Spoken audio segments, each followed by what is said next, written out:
Good morning, everybody. And thanks, Johnny, for the warm introduction. I'm going to take, or at least I was asked to talk a little bit about blockchain and the implementation in financial services. So try to give you a glimpse on how we see financial, or how we see as banks, how we see the upcoming blockchain revolution and the actual implications and how do we deal with it.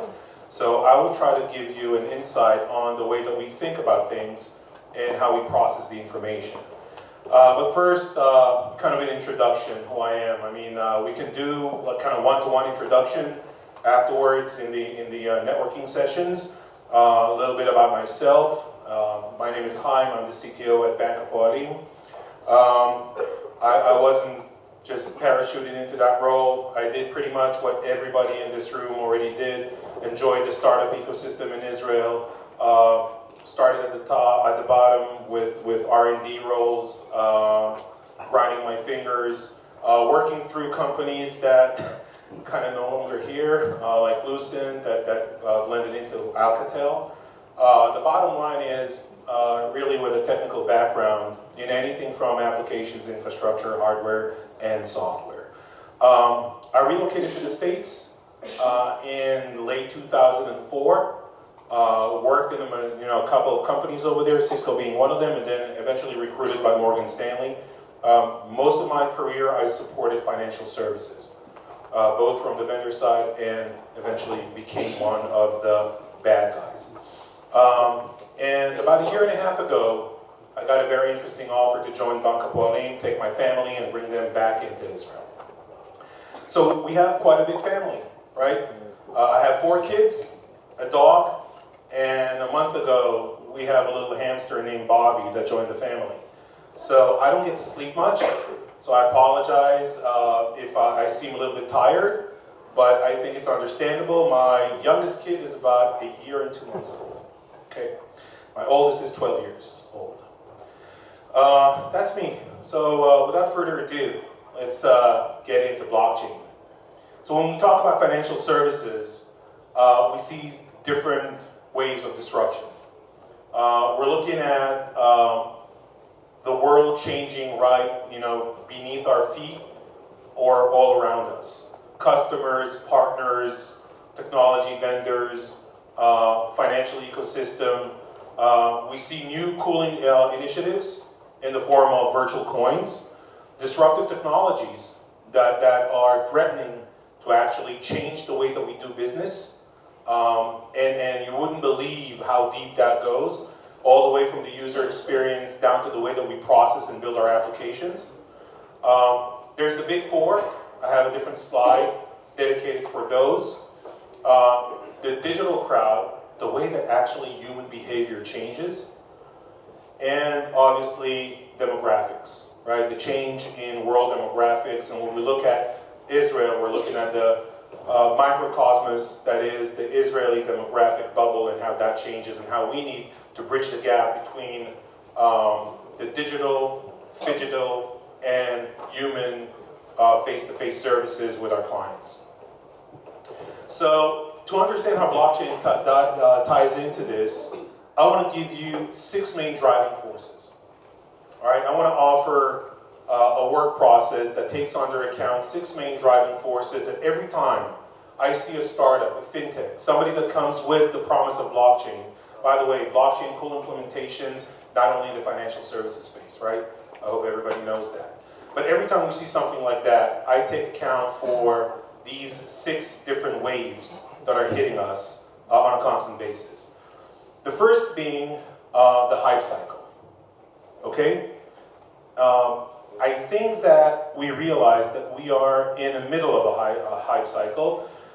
It depends on what jurisdiction you're talking about and who you're speaking with and what bank you are actually communicating with. They're in different places around that curve, okay? So I think that if we try to generalize it, we are after the hype, and now the doubtful, the skepticals are coming out, and they're trying to tell us, well, it's not such a big thing, right? Blockchain is cool, it's nice, we saw it, we understand blockchain equals Bitcoin, Bitcoin is a big headache if you're talking about financial services. Yeah, it's not a big deal.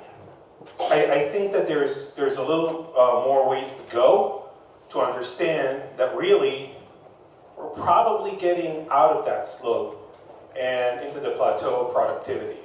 This is where we are. If you come and you talk to our research team at the bank, we already passed that phase. We went through this, talking from personal experience. The doubts were nesting in my mind. Is this real? How revolutionary this is? I can tell you that now we're over that, and we're seeing different implementations and potentials around blockchain. And I'm pretty sure that time will tell, but you will see innovation coming built on top of that technology. The second wave is the trust issue. So I'm not going through the basics of blockchain, but one of the key issues that blockchain technology, distributed general ledger, offers is automated trust. And the world, whether we like it or not, is becoming a less trustworthy environment where the corruption gauge is increasing, growingly increasing. We invent new technologies to try to mitigate that, but we see fraud, we see fraudulent activity, we see that on all layers from government all the way down to financial services, professional services, and so on.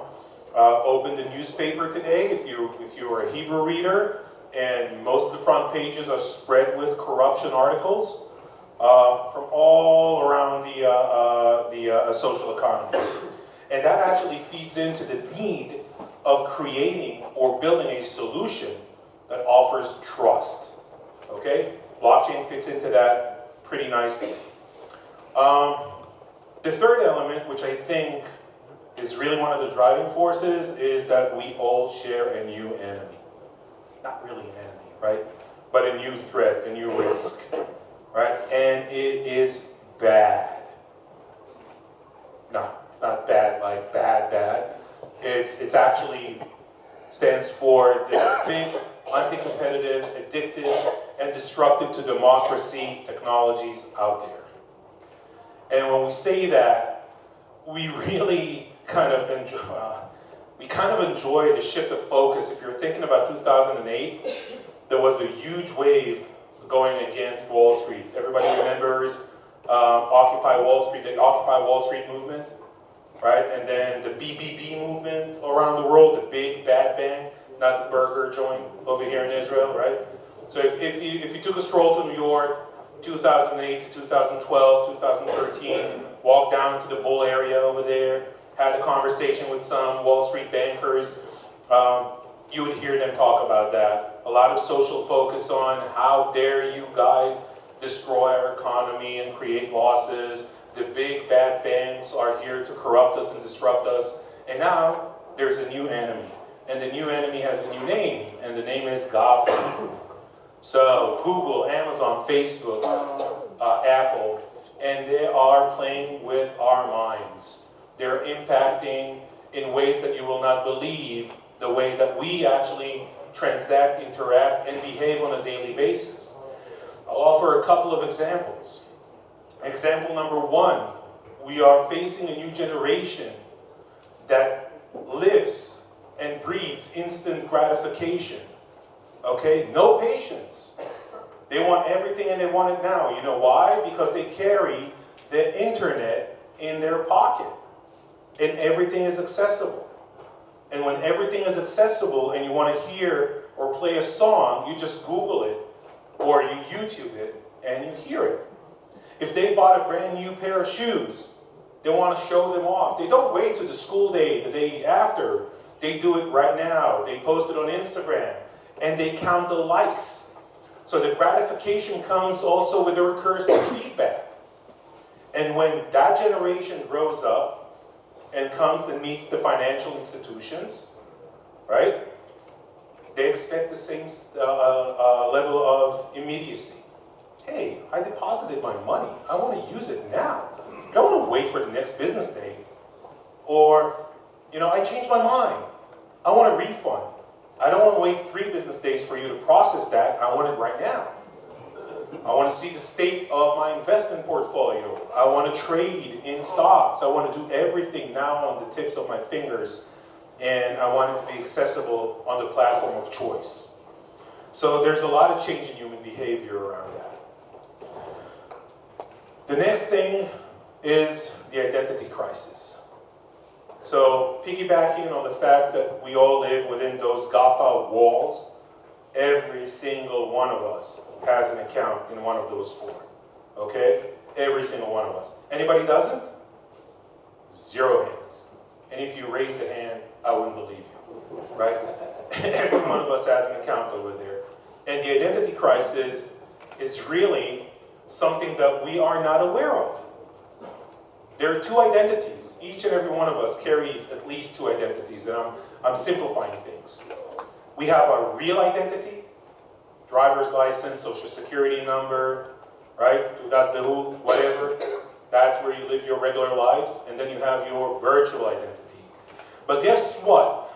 You can't really see that. Research has shown that people are 4 times more trusting while in their virtual identities. Question to you all. Those of you who have kids, would you consider printing out, let's say, 10 pictures of your daughter and posting them in the playground? Physically, going and posting them in the playground for everybody to see how cute she is? Probably not. You're gonna tell me, are you crazy? There's so many perverts out there. It's like, what, am I putting a target on my daughter's head? It's like, nah. But you're gonna do it on Facebook or on Instagram in a heartbeat. And you have no idea who's looking at that. Because with all the likes that you clicked, and how am I going to look like a celebrity with all those picture manipulations, every time you hit one of those so-called apps, privileges are being granted to third parties who are trading in information that you provided them. So, 4 times more likely or more trusting in your digital identity. A lot of change in that. Right? And just a reminder, I'm still talking about why blockchain is interesting.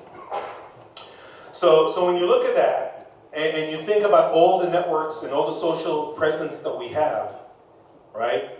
Everybody in this room lives in that space. Our physical identity means less and less. Our virtual identity is much more important. And we carry those identities with us wherever we go. And the need to actually manage identity is increasing. The 5th change is all about me. Not me per se, me, right? It's all about us. Which means that we are shifting into a nano-demographics model. Because of everything you just saw, because of everything you just experienced, every one of us, deep down in our subconscious, is expecting something like a personalized profile. Don't treat me as a part of a group. Don't treat me as a part of a profile. I want to be treated as an individual. I'm a unique person, I have unique needs, and you need to know those needs, and you need to understand those needs. And now the question comes, how come Facebook knows how to customize my feed based on my preferences? And you, Mr. Bank, are having challenges to do that. So, it is a nano-demographics world. And financial products, risk models, everything needs to align with that major change. And the 6th and final disruptor is the fact that time is collapsing. Time is collapsing on us, which means we don't have enough time to react to this. Research shows that, I mean, this is pretty much a well-known graph taken from Singularity.com. The time it took the population to get to 25% adoption of a certain technology. Electricity, you know, telephone in years, right? Radio, television, all the way down to smartphones, which was astounding. If you remember the lines on the Apple Store. You don't see those lines anymore, or less and less, but really, we adopt technology really fast, and that makes us not worry, but stay on our toes, because the pace of change is growing, and we have to adopt to it. We have to create platforms that are agile and flexible enough for us to adapt to your needs. And when I look at all those, I mean, there's tons of data. There's tons of different forces ripping us apart. Some of them are really opposite, right? The need for cybersecurity, going against the openness of social networks and being open and sharing data.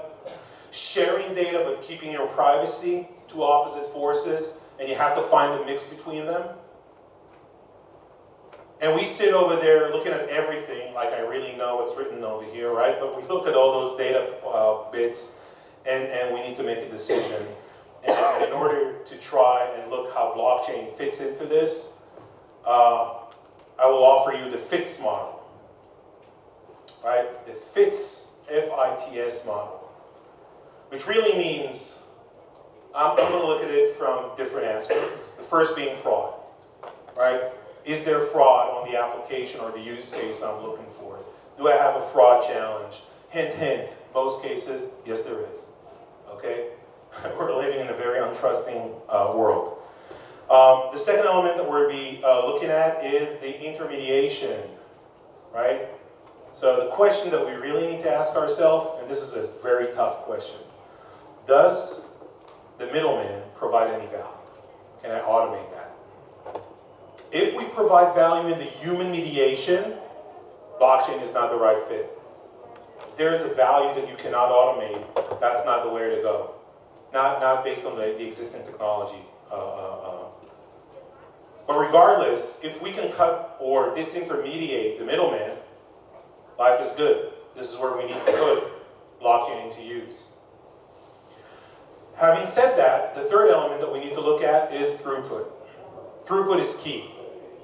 But I'm going to put a little comment on the side of that throughput question because technologies are changing and we're going to get a little bit geekier right now.